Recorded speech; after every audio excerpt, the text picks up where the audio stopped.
Hello friends, welcome to my channel.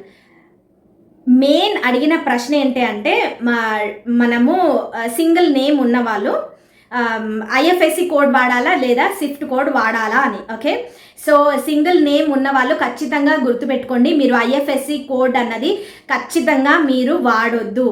ఎందుకు అనంటే అందులో సర్నేమ్ అన్నది ఖచ్చితంగా మ్యాండేటరీ అనమాట.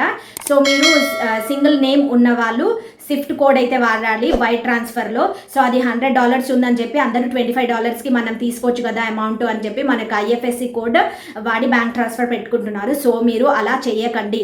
ఎందుకంటే అందులో సింగిల్ నేమ్ అన్నది యూస్ కాదు, అంటే సింగిల్ నేమ్ అన్నది యాక్సెప్ట్ చేయదన్నమాట ఐఎఫ్ఎస్సి కోడ్లో.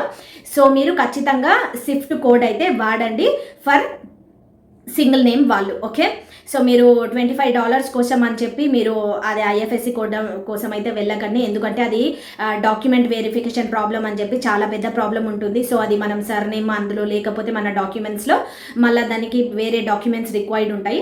సో అవన్నీ చేయించాలి అని అంటే అది చాలా పెద్ద ప్రాసెస్ అనమాట, రిస్కీ ప్రాసెస్. సో అలా కాకుండా మీరు సింగిల్ నేమ్ ఉన్న ప్రతి ఒక్కరు కూడా Swift code wire transfer select చేసుకోండి పే అవుట్ ఫామ్ ఫిల్ చేసేటప్పుడు. Okay, thank you.